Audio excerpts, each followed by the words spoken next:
Hey guys, what's up? Justine here. I'm just here to film this very quick intro. I don't want to bore you guys.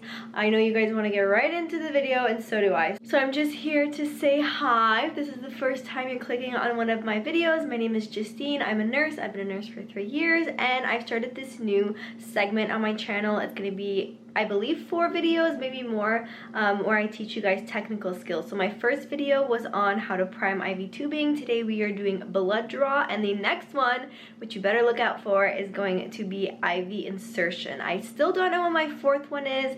Leave your recommendations down below. I always appreciate those because you guys know what you guys want to see, and I'm doing this for you guys. I also want to thank Skillshare for sponsoring this video. If you guys don't know, I've worked with them before. I've talked about them before and how awesome they are. Skillshare is basically a online learning community. They have a website and they also have an app, so you can have it like on the go with you. I love watching videos whenever I'm like doing my dishes, or if I'm like getting ready in the morning. Instead of watching YouTube, I'll like watch something a little bit more productive. So basically it's an online community, like I said, where you have thousands of educational videos from it's people like you and me that do the teaching, which is really cool because it's people that have different specialties and they really know what they're talking about, and they're very entertaining to watch. I believe Skillshare, I'm probably gonna get this wrong. I believe it's about $10 a month. If you guys want to try it out for free, you can get 2 months free if you just check out. I'll leave the link down below if you guys want to check it out, but you can get 2 months free, no obligation, cancel anytime, all those fun things. But I really recommend you guys checking it out. There's a bunch of things. I really want to find a video on how to vlog and how to edit videos better, because I don't know if you guys know Michelle Reed. I freaking love her. She's amazing, and I find her edits are amazing, and I really want to learn to edit like her. I love the way that she styles. I'll leave her channel down below, but I just love the way that she like edits her vlogs with the music and like the clips that she does, and I really want to learn to vlog like that because I haven't been vlogging much recently because I'm kind of in a funk of like, I feel like my videos are just boring and not entertaining to watch. So I think I'm going to try to find videos on that and try to get better at that. So once again, Skillshare, the link will be down below if you guys want to check it out, and I hope you guys enjoy this blood drawing technique videos. Alright guys, so I'm just going to start by showing you what supplies you'll need. So obviously you'll need your gloves, you'll need an alcohol swab or a chlorhexidine swab. I believe chlorhexidine is better, but right now I just had an alcohol swab. Then you'll need your needle, and then this is a little attachment to just put the tubes in. Obviously you'll need your blood collection tubes. Then you can either use a 2x2 with some tape or a band-aid, and finally a tourniquet. So there are many different ways to actually draw blood. Everyone does it differently. I like to start by putting on my gloves. These are actually just gloves that my mom had, so they're a bit too big for me. And then I will open my needle.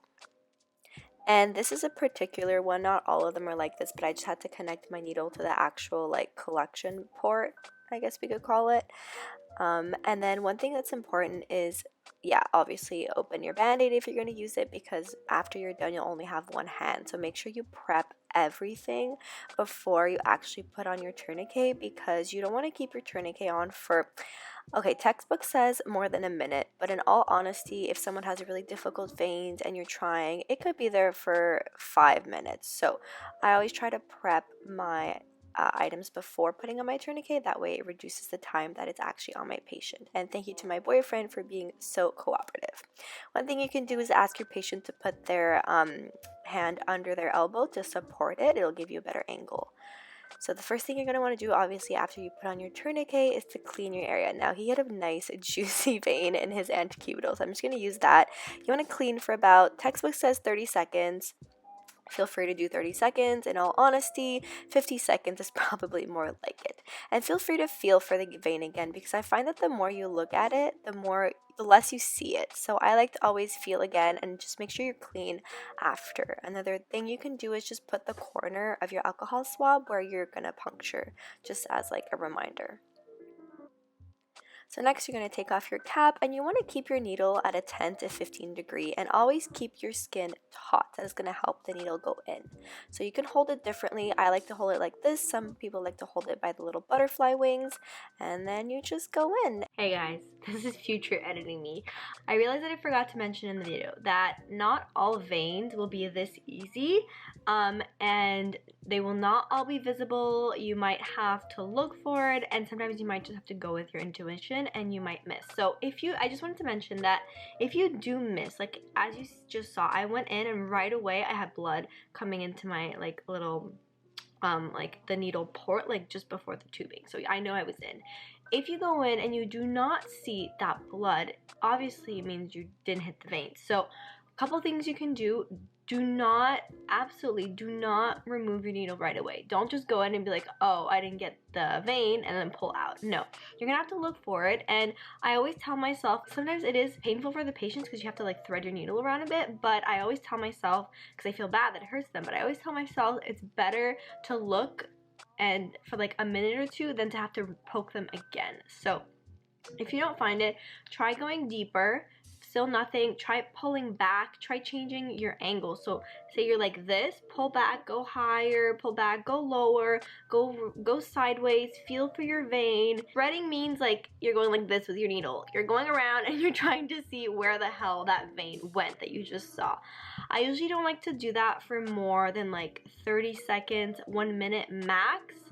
And I'm not like moving around for that whole minute. Like I'll go back, I'll go up. I'm looking, is it there? Okay, it's not there. Pull back, go down. I guess it's more 30 seconds, not really a minute. That's really long. So anyways, I just wanted to come on here and say that not all blood draws will be this easy, but there is, I would say honestly, like 50% of the time I don't get blood right away and I have to thread, and like 80% of the time when I thread, I do end up finding the vein. So we just have to look for it. Sometimes the vein rolls. Sometimes you just have to pull back and then you see that it's rolled, so you just go like to the right a little bit and then you'll get it right away. So it's not all flowers and dandies.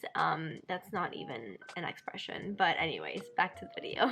And this one's nice because you can see when you have blood return, and then with one finger just hold your needle down and pop your collection tube in. Now I was just filling up 2 tubes just to show you guys how I switch my tubes and keep my hand stable where my needle is.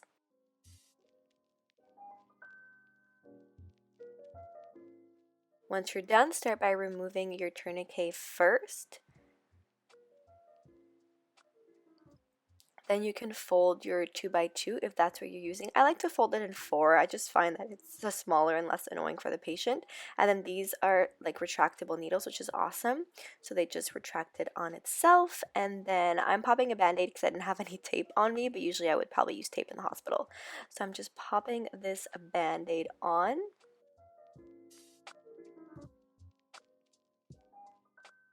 And then just ask your patient to hold the band-aid down for about a minute just to make sure that they don't bleed.